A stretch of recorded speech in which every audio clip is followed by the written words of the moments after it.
Saúdo a todos com a graça e com a paz do Senhor Jesus Cristo. Quero nesse instante estar em primeiro lugar agradecendo a Deus, Ele que é soberano, Ele que está com a mão estendida sobre todos nós, né? Se você olhar assim rapidamente, com um olhar carnal, você não perceberá isso, né? Mas se você olhar com os olhos espirituais, você vai perceber que o Espírito Santo de Deus, que o próprio Deus, Ele está controlando todas as coisas, né?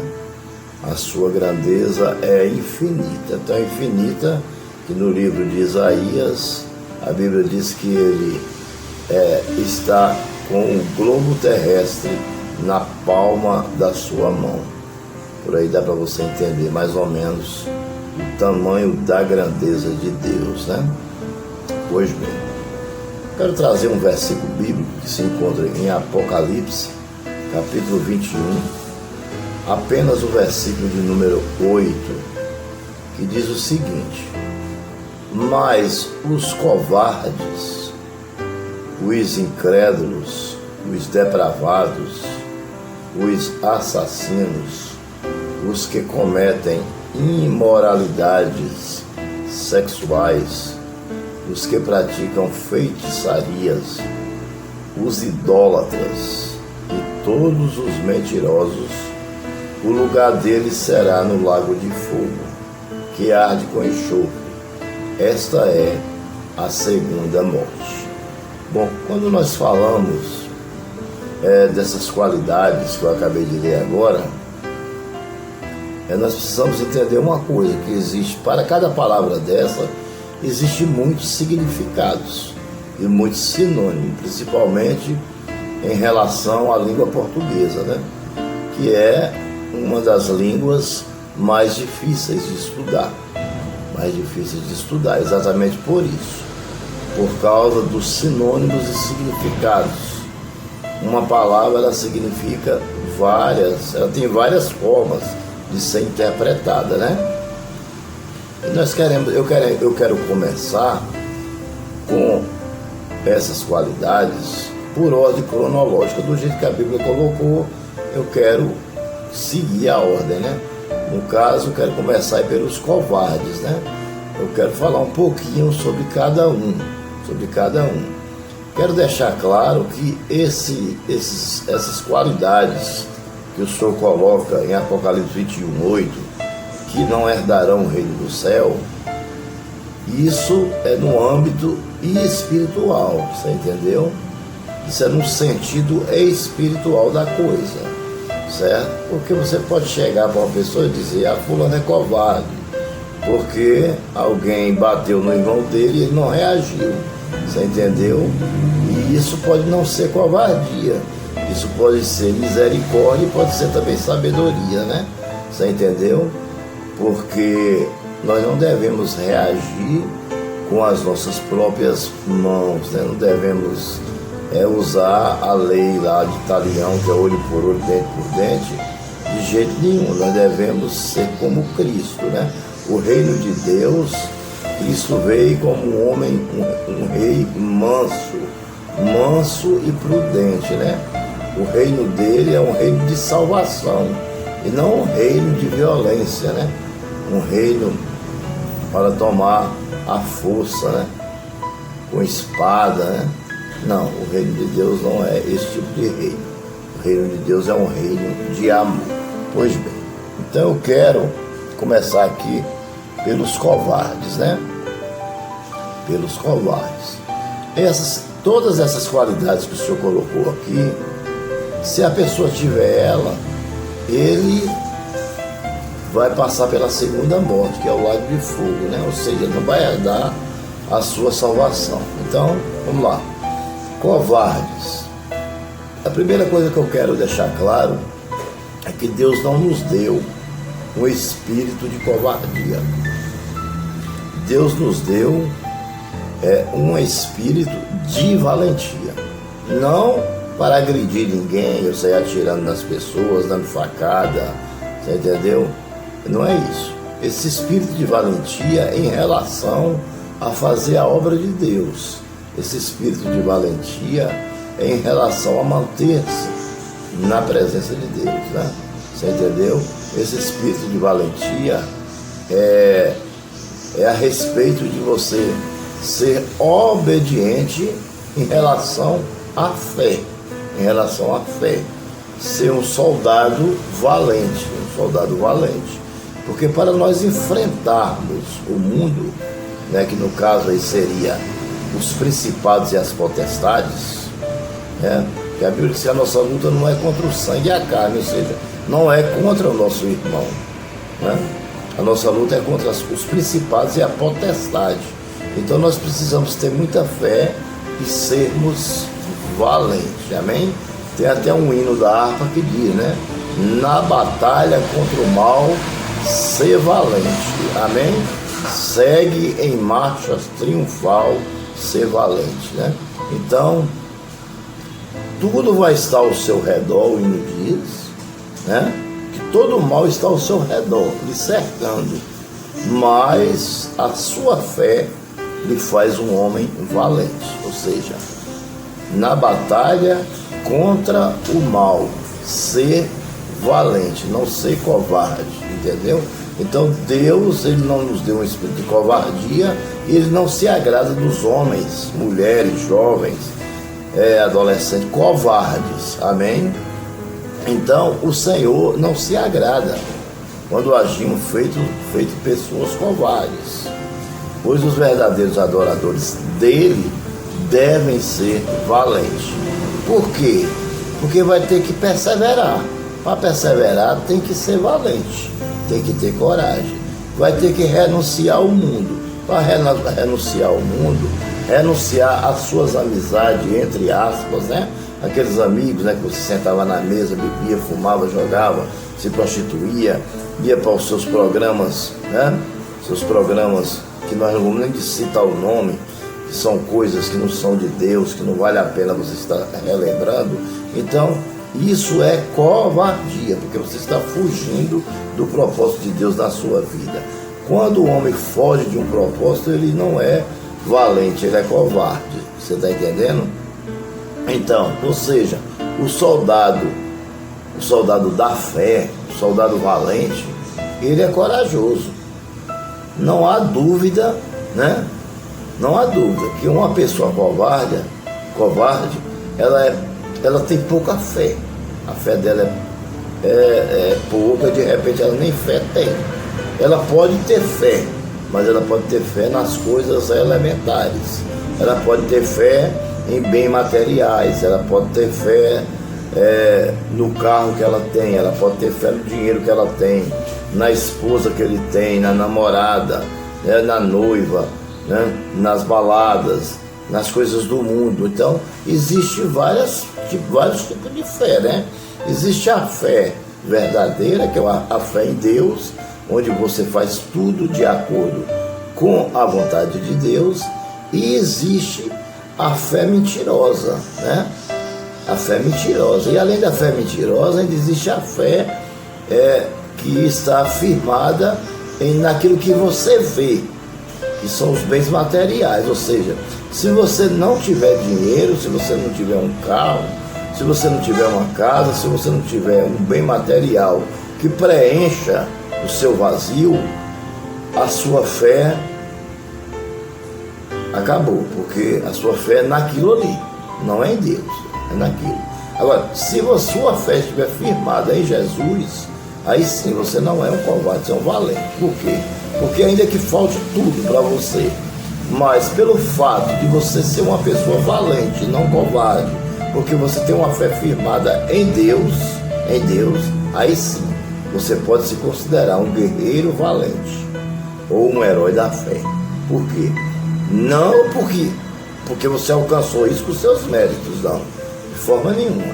Até a fé não somos nós que conseguimos com os nossos méritos, entendeu? Ela é colocada em nós, a fé ela é imputada em nós pelo próprio Deus. É Deus que coloca a fé em nós. Deus nos criou, né? nos formou do pó da terra, soprou em nossas narinas, nos tornamos ser vivente, crescemos e começamos a ter entendimento, e o Senhor colocou a fé em nós. Amém? Então veja só, veja que sem fé é impossível agradar a Deus. Por quê? Deus classifica as pessoas que não têm fé como pessoas covardes, pessoas que recuam, na sua fé. E onde é que está a sua fé? Não só nas atitudes, mas principalmente ela está na sua mente, no seu coração. Ou seja, ela está dentro de você. Amém? Dentro de você. Tem muita gente que não tem temor de Deus, tem medo de Deus. Essa pessoa, ela não está vivendo uma fé verdadeira. Você está entendendo? Tem gente que não sai nem de casa, vive enclausurado, porque tem medo de pecar. Não adianta, você vai pecar dentro de casa, em todo lugar, porque você ainda não está ainda não está livre desse mundo, você não saiu desse mundo, o seu corpo ainda não foi glorificado, entendeu? Então você ainda está sujeito a pecar, você ainda está vulnerável ao pecado, Então isso aí é o livro de Apocalipse, capítulo 21, 8, né? Que é Deus dizendo que as pessoas que têm essas qualidades, que nós lemos todas já no início, mas estamos começando pelo covarde, né? Ele não terá direito ao reino do céu. Por quê? Porque ele retrocede.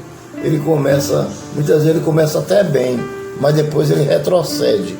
Quando eu digo retroceder, não é porque você está em uma igreja e você saiu daquela igreja. Não é nesse sentido. Porque muitas vezes você está numa igreja e às vezes acontece alguma coisa que não dá certo, você não se sente à vontade naquele lugar, você não se sente bem. Então você prefere procurar um outro lugar onde você possa se sentir bem, onde você tem condição de trabalhar para o Senhor. Você que tem a sede da pregação da palavra, a sede do estudo bíblico. Muitas vezes as pessoas não lhe dão o valor que você merece. Claro que toda honra e toda glória quando fazemos a obra é para Deus, mas nós somos instrumentos, somos o corpo de Cristo, somos a igreja do Senhor. Portanto, nós somos pessoas importantes. Primeiro, somos importantes para Deus. Tanto que Ele nos regenerou, fez uma limpeza em nós e depois nos justificou aos seus olhos. Então nós somos importantes para Ele. E se nós somos importantes para Deus, nós devemos também ser importantes para o nosso próximo. Amém? Então se o nosso próximo, faz parte do mesmo corpo de Cristo que nós fazemos, não lhe dá a atenção devida, certo? E não dá a honra devida, então você não deve ficar num lugar desse. Você deve procurar um lugar onde o Espírito Santo possa desenvolver na sua vida. Ele está dentro de você. Ele tem sede da palavra. Ele tem sede da oração.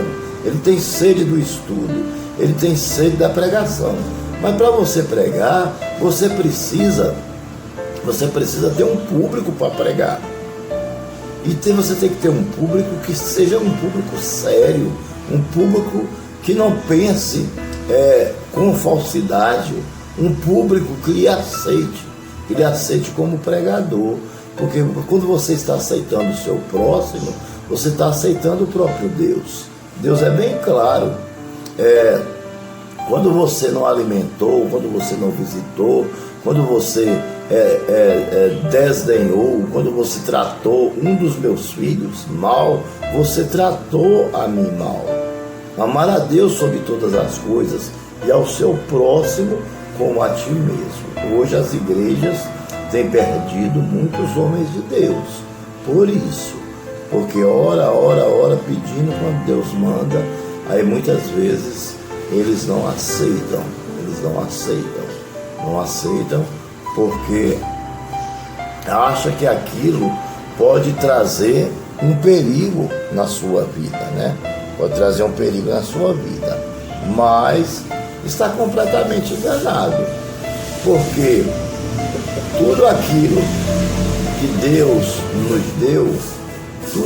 nos deu, pode ter certeza de uma coisa: ninguém pode tirar de nós, ninguém pode tirar de nós. Amém? Para herdar as coisas do Senhor, para herdar os tesouros escondidos, para herdar a salvação, para herdar o reino de Deus, para herdar o céu, é necessário que sejamos valentes e que guardemos a nossa fé. Isso é necessário, isso é preciso. Amém? Se você não tem essa característica de guardar a fé, entendeu? É porque você não tem o espírito de valentia. Você tem o espírito de covardia. Você entendeu? Agora, claro que para isso não precisa você deve se deixar ser pisado por ninguém, né? Porque nós temos um Deus. Então, se uma pessoa pisa em mim, ele está pisando no Espírito Santo de Deus. O Espírito Santo de Deus não está dentro de mim, ele não está em mim. Então, se a pessoa pisa em mim, ele está pisando em Deus. Se ele fofoca de mim, ele está fofocando de Deus. Se ele não confia em mim, ele está desconfiando do próprio Espírito Santo, que habita em mim, Amém? Então, quando nós fazemos algo para o Senhor, não somos nós. Que está fazendo é o Espírito Santo. Ele está nos usando como instrumento, mas Ele é que faz a obra. Ele é que faz a obra. Pense deste lado, raciocine deste lado e tome cuidado com as atitudes que você faz, com aquilo que você diz, com aquilo que você fala do seu irmão, né? Pelas costas, né? Tome muito cuidado com as facções, com os grupinhos. Você está entendendo? Isso é uma coisa muito séria. Isso é muito sério, porque nós fazemos parte do mesmo corpo, vamos morar no mesmo céu, somos filhos do mesmo Deus. Somos filhos do mesmo Deus, então não pode haver acepção de pessoa. O próprio Deus não faz acepção. Tá certo, vamos colocar que talvez essa pessoa ela causa em você antipatia, vamos lá, certo? Causa antipatia, talvez porque ela é difícil, realmente seja uma pessoa difícil de se trabalhar com ela, né? Mas existem muitas pessoas fiéis que faz a obra de Deus com amor, com alegria, com pontualidade, mas que infelizmente são tratadas da mesma forma. Muitas vezes até a própria liderança da igreja o trata mal. E aí muitas vezes o irmão sai, porque isso aí é a pessoa que tem o espírito da covardia. Ou seja, ele não acredita. Ele pensa que acredita em Deus, ele pensa que é crente, mas na realidade ele nunca foi crente. Você está entendendo? Porque veja só, se eu sou um cristão e a Bíblia me garante que aquele que Deus me deu, ele não vai me tirar, por que eu vou me preocupar com ninguém? Por que eu vou me preocupar com nada? E depois tem outra, eu não estou dentro da igreja porque eu estou lá para brigar por cargo com ninguém, não. Eu estou dentro da igreja porque eu quero herdar a minha salvação. Mesmo porque eu sei que necessariamente não precisa eu estar dentro da igreja para ser salvo. Eu sei muito bem disso. Existe muita gente que está dentro da igreja e, em vez de estar salvando, está fazendo com que as almas se percam. Porque vive de quê? De disse-me-disse, de fofoca, daquilo, de outro. Você já sai da igreja já junto com o irmão, já falando mal do outro.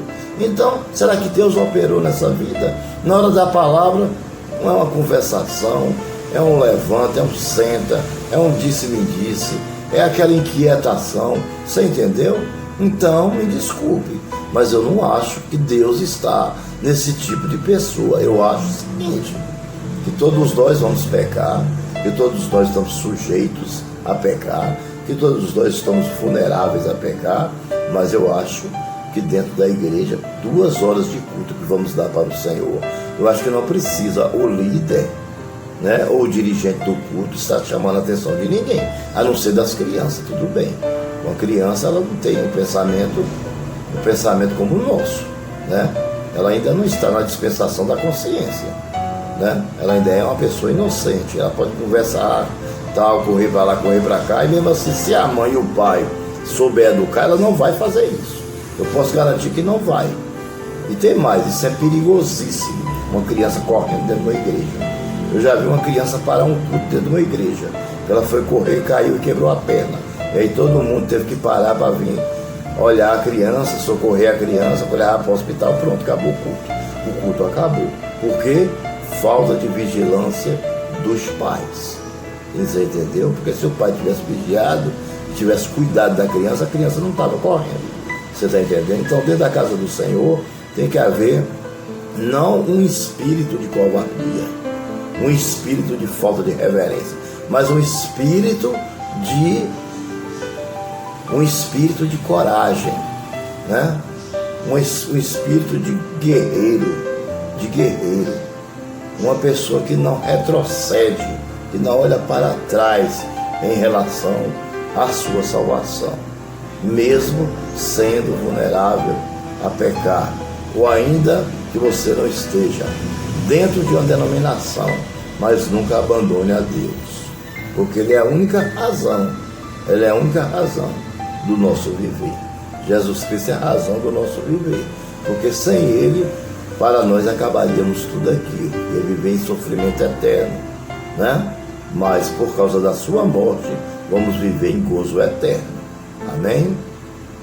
Então, o livro de Apocalipse é bem claro, né? Ele nos afirma, ele nos diz que os covardes não herdarão o reino de Deus. E isso nós não temos dúvida, porque o que a Bíblia diz, ela é inerrante, ela é infalível. Você entendeu? Ela é infalível e é inerrante. E Deus não se agrada das pessoas covardes, das pessoas que têm essa característica, a característica da covardia. Amém? Nós vamos falar sobre todas elas, sobre todas as características, sobre o que é covardia, sobre o que é cada uma do que a Bíblia cita no versículo 21, no capítulo 21, versículo 8 do livro de Apocalipse. Amém, irmãos?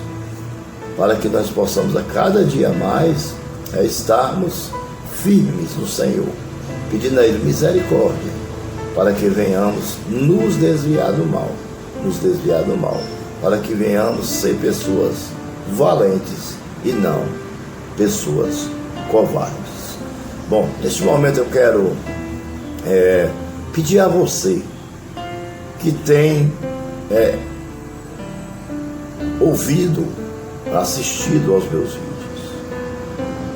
pedir a você que compartilhe com alguém, com algum amigo seu que gosta de ouvir a palavra de Deus, com algum amigo seu que precisa de Jesus Cristo, com algum amigo seu que precisa receber esse espírito de valentia para prosseguir essa jornada tão difícil.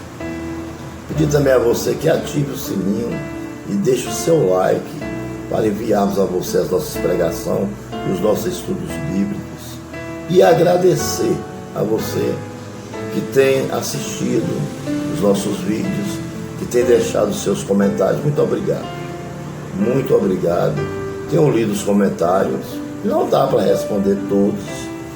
Vocês que são youtubers, se vocês sabem que não dá, é muita coisa, né? Eu ainda não sou um youtuber, né? Mas eu tenho um propósito comigo. Meu propósito é pregar para ajudar as pessoas a conhecer a Deus. Esse é o meu propósito. Se um dia Deus me der o direito, né? Se Ele desejar que um dia eu venha a ser um youtuber, né? Vou agradecer muito a Ele por isso, né? Mas o meu interesse é pregar a palavra, né? Meu interesse é que pelo menos 2 pessoas por dia ouçam o meu vídeo.